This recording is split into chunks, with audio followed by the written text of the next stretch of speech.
eye that makes him crazy. No. Close. He thought it looked like a bird, a certain bird's eye. A vulture looking a raven. A vulture's eye. The raven is a different Edgar Allan Poe story, but I can see where you're going to get. All right, so put everything out of your hands that you're going to need. Okay.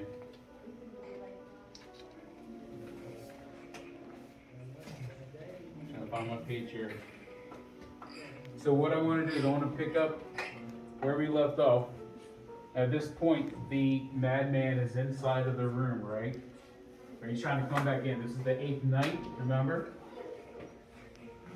So the story goes like this. Let me take out my map so I can read it better. I had my head in and was about to open the lantern when my thumb slipped upon the tin fastening, and the old man sprang up in the bed, crying out loud, "Who's there?"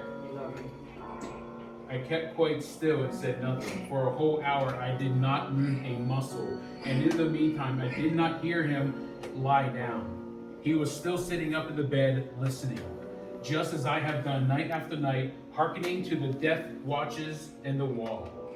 Before I go forward, you guys know what death watches are? No. Yes. Like if that's there. No. So death watches are these beetles that actually crawl through the wall and go. They tap on the wall with their heads. Really? Yeah, and they call them death watches. They're called death watches. So what do they do? Do they like the inside the wall? They're looking for food somehow, right? But that's all you could hear. All you hear is like crickets almost in the wall, like something tapping inside the wall. That's all I could hear. Presently I heard a slight groan, and I knew it was the groan of mortal terror. It was the groan of pain or grief. Oh no. It was the low, stifled sound that arises from the bottom of the soul when one overcharged with awe.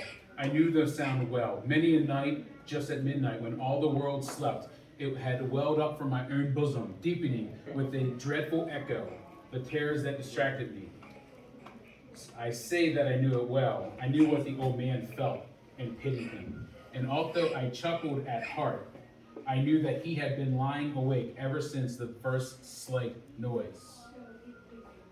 When he had turned in his bed, his fears had been ever since growing upon him. He had been trying to fancy them causeless, but could not. He had been saying to himself, "It is nothing but the wind in the chimney. It is only a mouse crossing the floor, or it's merely a cricket which has made a single chirp." Yes, he has been trying to comfort himself with these suppositions, but he had found all in vain because death, in approaching him, had stalked with its black shadow before him and enveloped the victim. And it was the mournful influence of the unperceived shadow that caused him to feel, although he neither saw nor heard, to feel the presence of my head within the room.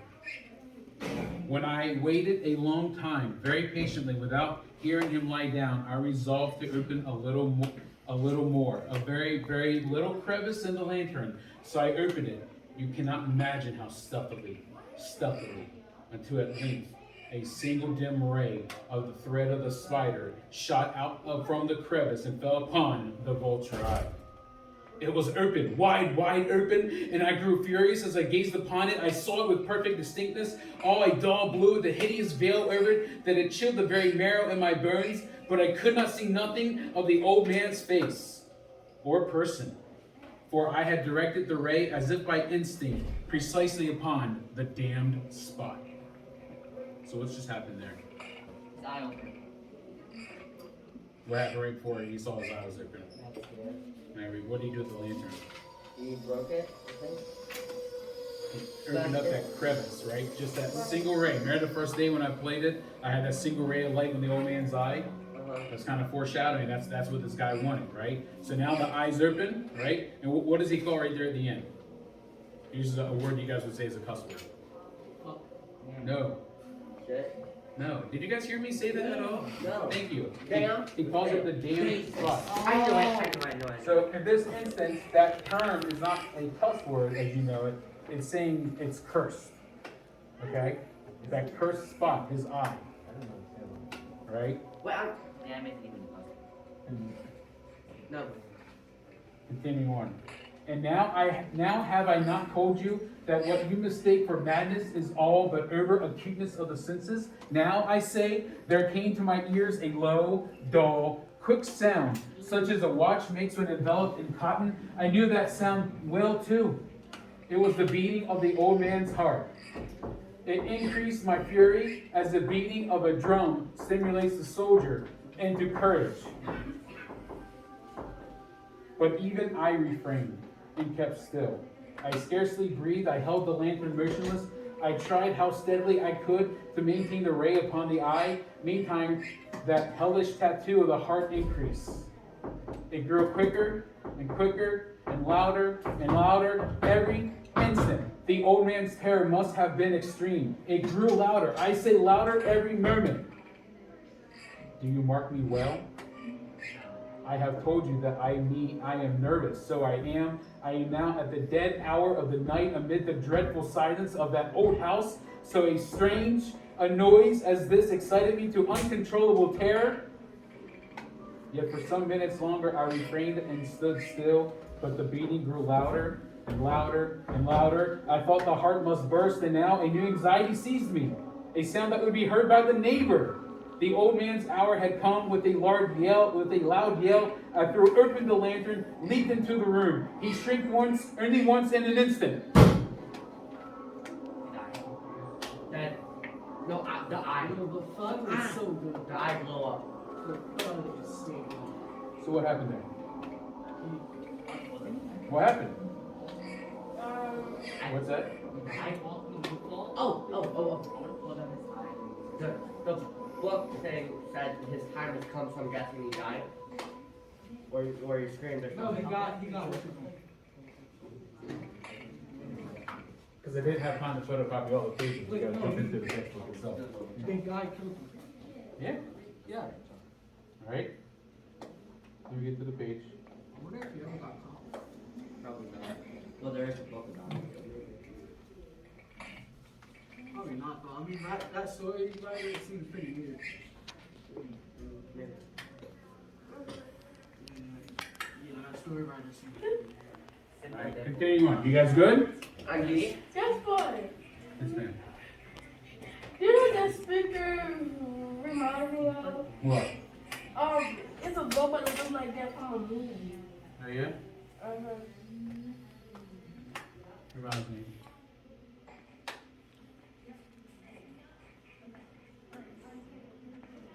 Change the sound back here.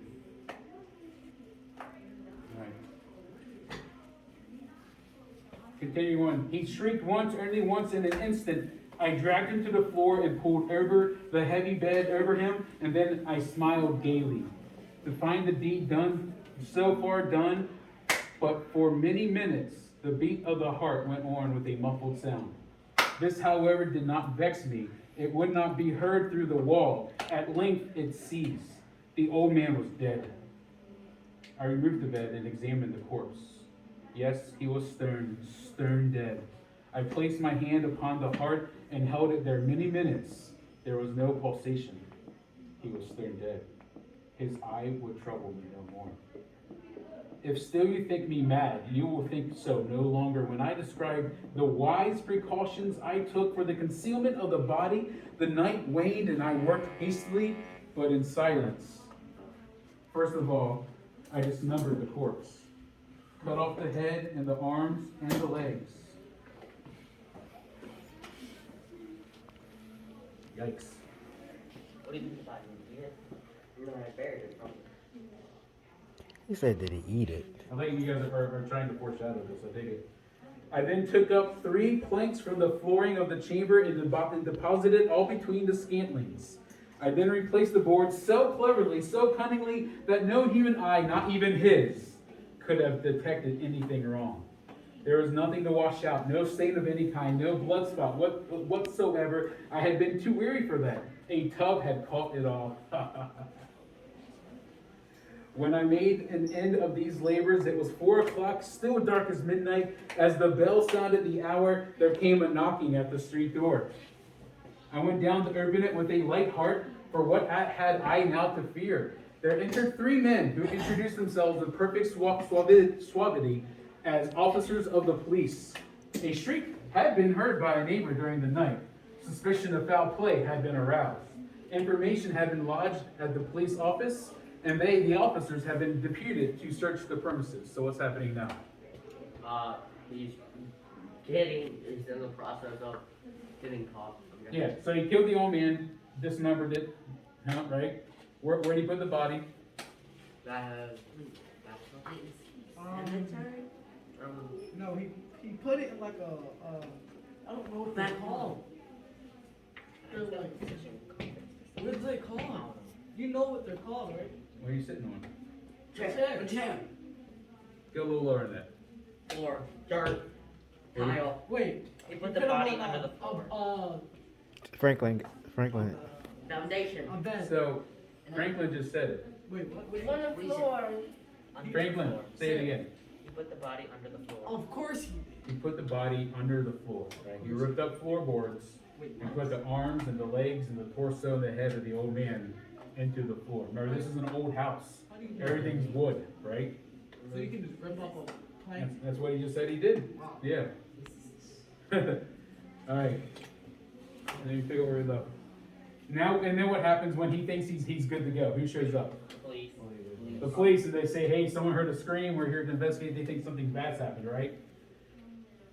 So, let me pick up my spot, I smiled, for what had I to fear? I bade the gentleman welcome. The shriek, I said, was my own in a dream. The old man I mentioned was absent in the country. What was he saying there? Where? The old man was in the So, what did he tell the police who screamed? What was he telling the police who screamed? He said that he screamed. And then he mentions the old man. Where's the old man? in the country. Out in the country, right? Alright, I'm gonna pick up my spot here. I took my visitors all over the house. I bade them search well. In other words, he tells them, go ahead and search the house. There's nothing wrong here, right? I led them at length to his chamber. Who's his? What was he talking about? The old man, right? He's the whole point of this. I showed them his treasures, secure, undisturbed. In the enthusiasm of my confidence, I brought chairs into that room and desired them here to rest from their fatigues, while I myself, in the wild audacity of my perfect triumph, placed my own seat upon the very spot beneath which reposed the corpse of the victim. So what did he just do?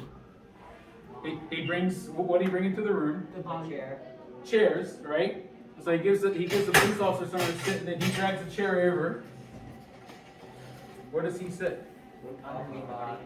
He chooses of all places in the whole house to sit right on top of where this body is. This dude, I'm glad he's All right, this is the final thing. The officers were satisfied. My manner had convinced them. I was singularly at ease. They sat while I answered cheerily.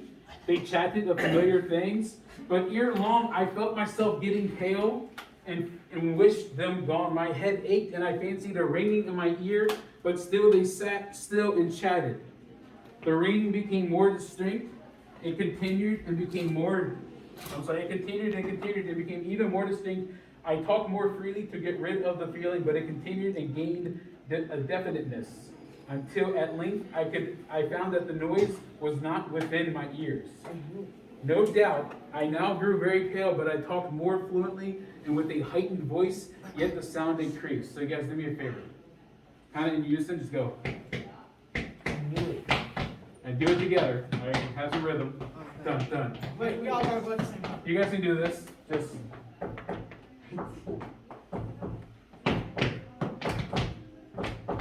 All right, keep it up. You guys can keep it rhythm, right?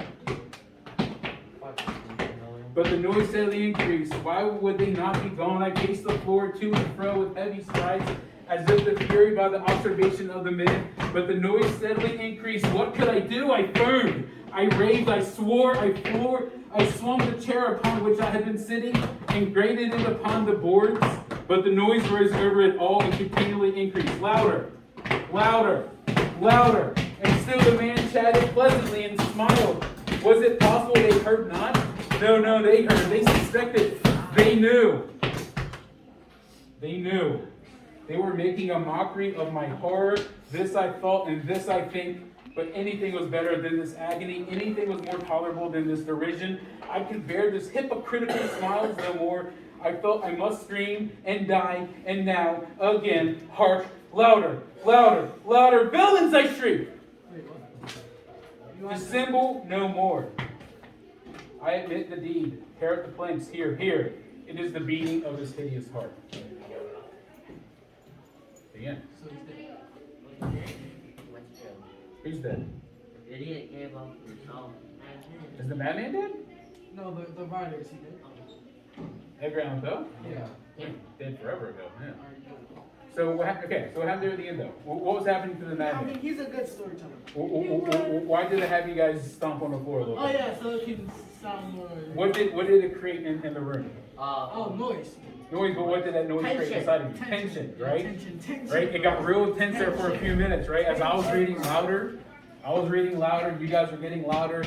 Did you guys kind of feel where the madman was kind of losing his mind even more, like it was overwhelming? Yes. Because all you heard was this in his ears, over and over and over again, to the point that, what does he do? I'll die. I give himself. He gives up himself, right? Why? He tells the police officers, what are you doing? How can you not hear this? Can you not hear the beating, right? He screams at them. He says, stop faking. And then he finally admits what's going on. And what's the sound that he hears the whole time? Now, is he really hearing the heartbeat of the old man? Is the old man's heart actually beating? No. No. Where's that coming from? It's his heart that's beating. Right, his own heart, and also up here, right? Like he's It's freaking both out. of them. It's on- Yeah. And it finally drives him completely crazy that these police officers who have come to investigate don't recognize that beating, right? And he eventually does give himself up. What do you guys think? So he turns That writer himself is in, weird. basically. He's very weird. What's that, Ian? So basically, he tries to own himself in. Yeah, he ended up turning himself in, yeah. Because of his madness, right? It finally caught up to him. Cool. Alright guys, we're gonna go over the graphic organizer. We got about 20 minutes left. We'll try to get as much on the graphic organizer as we can, and then we'll be ready to move on to the next story. You guys have any questions about this? How is the man still alive? The man who wrote the story. He's not still alive. Edgar Allan Poe, remember we watched a video about how he like disappeared and reappeared and he wasn't wearing his own clothes. You know? Alright guys, let's put the room back together and let's work on finishing this up.